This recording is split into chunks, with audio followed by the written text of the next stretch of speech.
Tehran, where he made that phrase where he said that Israel would not be around in the next 25 years. And there were also some demonstrations also where, of course, people chanted death to Israel, death to the United States. But one of the things that we have to keep in mind that to those demonstrations, only about 2,000 people showed up to those. And also with the nuclear agreement, a lot of the criticisms that you're hearing from the Republicans in the United States, from people like Benjamin Netanyahu, the most critical, also the military leadership as well. They feel that they've been weakened by this nuclear agreement. They fear that the nuclear agreement could lead to further détente between Iran and the United States. And many people believe that that's also one of the reasons why you're hearing so much anti-American rhetoric coming out of the clerical leadership, the supreme leader, as well as other high clerics, but also the military leadership, especially the Revolutionary Guard as well. Whereas on the other hand, you have the political leadership, the government of Hassan Rouhani, with Rouhani himself, the foreign minister Jawad Zarif, also the vice president of Iran, whom I spoke to, who said that of course there could be further cooperation between the United States and Iran on security measures as well. This is something that really leads to a debate within Iran. I think one of the things that many people forget when they speak about Iran is that Iran does have politics. It has very divisive politics, and it has politics that are very hard within the country as well. There is a debate going on in Iran as well, and that's certainly something that, of course, wasn't very much reflected here within Netanyahu's speech. But it is certainly true that there has been an uptick in both anti-American, anti-Israeli rhetoric, but certainly most people who see that believe that the root causes of that are more within that struggle that's going on in Iran right now, which is really a sign of a debate that's going on within that country, Robin. Okay, stay with us, guys. I want to come back to you in just a moment, but I also want to get some more analysis from Yossi Meckelberg. He's a professor at Regent's University College and an associate fellow at Chatham House. Thank you very much for joining us, Professor.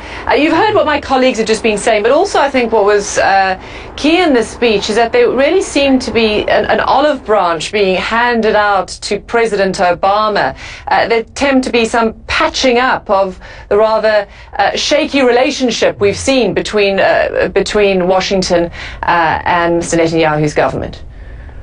And it's a very interesting point because most of the speech was very dramatic and apocalyptic, probably the most apocalyptic that I've heard Netanyahu for a long time.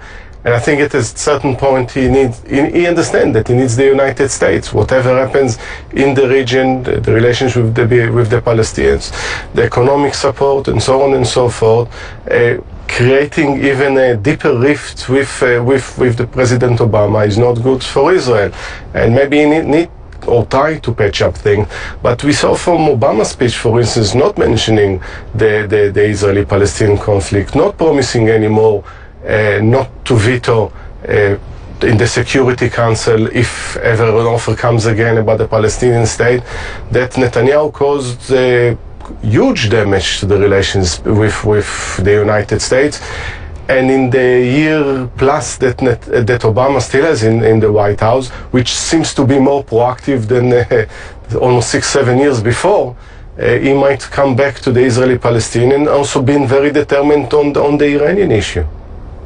My colleague Oren Lieberman, also in assessing this speech, pointed out what he thought was interesting, that the Israeli-Palestinian conflict was at the bottom of Mr. Netanyahu's speech, or his list of priorities. Well, what did you make of it?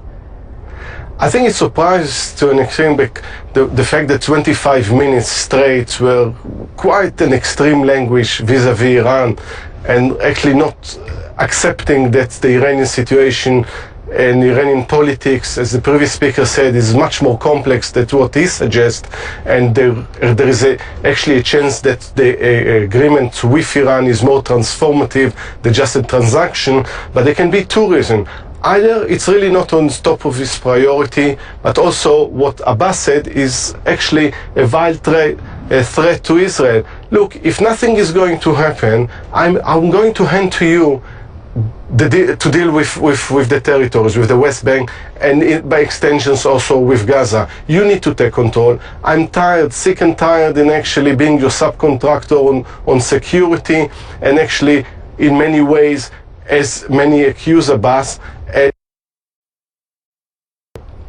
terrorism in different parts of the world, yes, this is reasonable. But the rest of it is problematic in his speech because he doesn't accept that there is a possibility that what happens within Iran is part of the change within the Iranian revolution, the changing of politics in Iran, and then he went way overboard until he gets to the point that the most important thing, as in any other agreement, to make sure that all the sides comply with that, and actually it's part of the transition and transformation of relations between Iran, the region, and the rest of the international community, and mainly with the United States.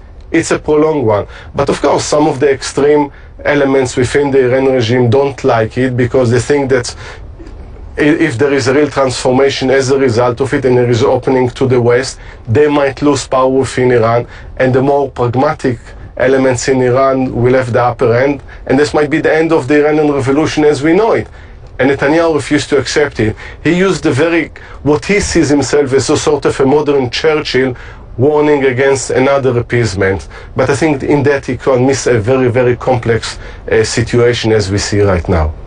Thank you for your analysis there, Yossi Mekelberg. Thank you very much. My pleasure. Well, I want to bring in my colleague, senior United Nations correspondent Richard Roth. You heard the professor there saying that Benjamin Netanyahu was a bit preachy, apocalyptic, but he certainly gave it to the UN, saying that the UN was obsessively hostile to Israel, obsessively bashed Israel. Then he gave that very, very dramatic 44-second moment of silence where he seemed to pick out individual members in the General Assembly, looking at them, scowling at them.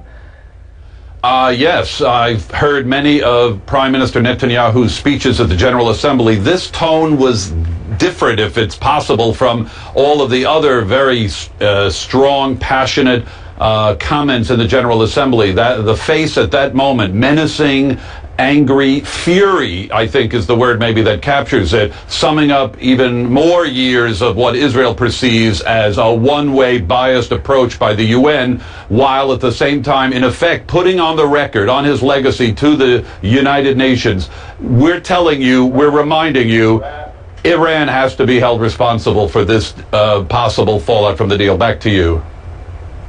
Okay, Richard Roth at the United Nations, thank you so much. I'm Robin Kerner. You've been watching CNN. Don't go anywhere. Wolf Blitzer is up next.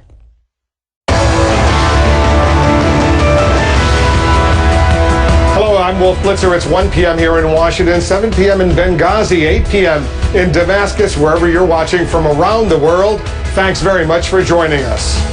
You saw it live here on CNN just moments ago. The Prime Minister of Israel's major address before the United Nations General Assembly. In a fiery speech, he slammed the Iran nuclear deal, telling those nations who had spoken out in favor of it, in his words, check your enthusiasm at the door. You've been watching CNN. Don't go anywhere. Wolf Blitzer is up next.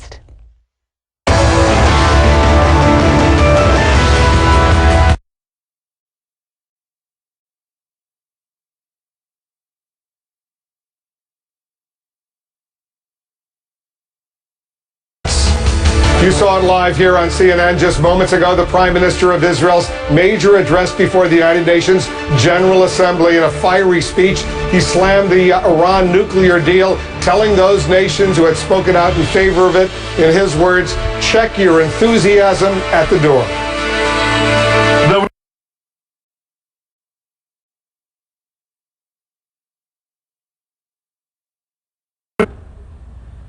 Utter silence. Deafening silence.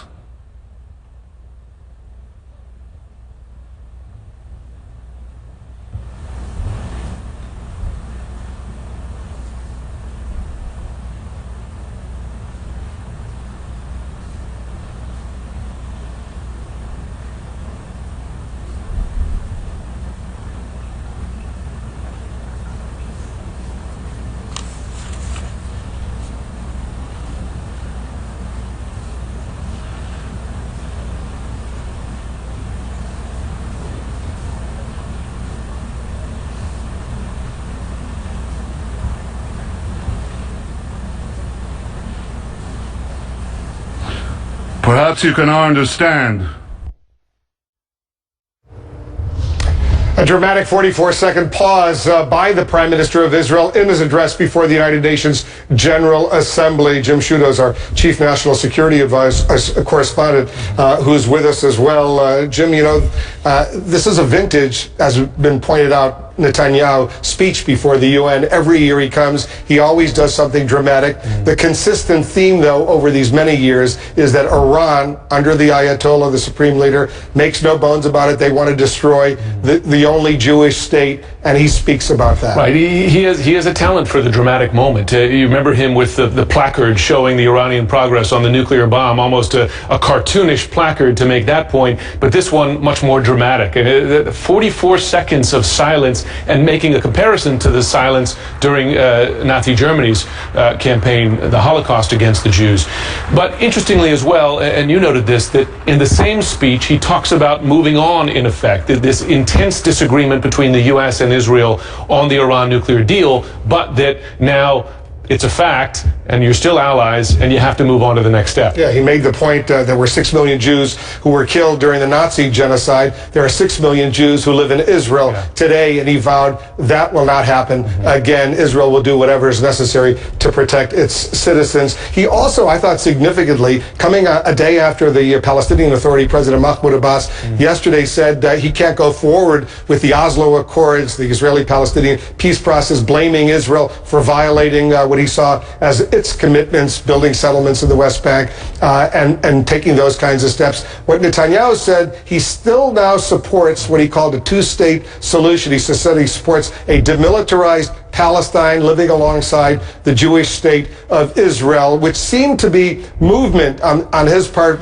given what he said on the eve of his re-election, when he seemed to reject that notion of a two-state solution. At least moving back to the previous status quo, because before the election, of course, in an appeal to extremist voters in Israel, he raised a question about the two-state solution, including, you'll remember his comments about Arab voters being dishonest or somehow disloyal to the state. So now back to the middle. I mean, you have to think that that is a prerequisite for talking to the White House on this, that they have to acknowledge it. But I have to think that Mahmoud Abbas and many others in the West Bank, in that community, will doubt that he is the Israeli leader who's going to carry this through, because from their point of view, he's thrown up so many roadblocks to this. And that key word, demilitarize, might be a factor there, because will they accept no Palestinian Authority militant group, or whatever you want to call it, or security forces? That's a real question. Yeah, he said he's ready to negotiate, ready to sit down with Mahmoud Abbas tomorrow without any preconditions. He said, let's see if the Palestinians are willing to do the same thing. But I thought it was a little significant that he did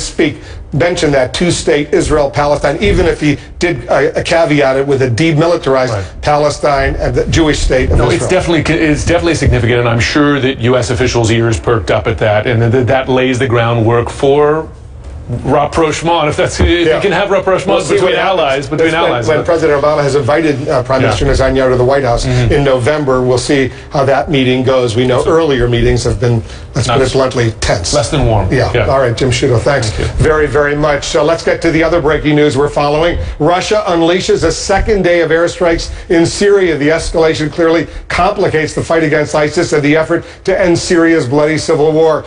And questions persist about whether Russia is really targeting ISIS or the enemies of the Syrian President Bashar al-Assad. Russia says today's airstrikes took aim at ISIS at an ammunition dump near Idlib. Near the Idlib province. Syrian activists posted this video said to be from those airstrikes. CNN cannot independently verify that it is. Meanwhile, Arizona Senator John McCain says he has confirmed that Russia is going after President Assad's opponents rather than ISIS. Their initial strikes were against the individuals and the groups that have been funded and trained by our CIA in a incredible flaunting of any kind of cooperation or effort to conceal what Putin's priority is, and that is, of course, to prop up Bashar Assad. Russia's foreign minister says the goal is to help Syria fight not only ISIS but other terrorist groups as well. The goal is terrorism, and we are not supporting anyone against their own people. We fight terrorism. As far as I understand, the coalition announced ISIL and other associated groups as the enemy. And the coalition does the same as Russia do. All right, so let's get some more on these latest breaking developments. Joining us, Republican Congressman Ed Royce. He's the chairman of the House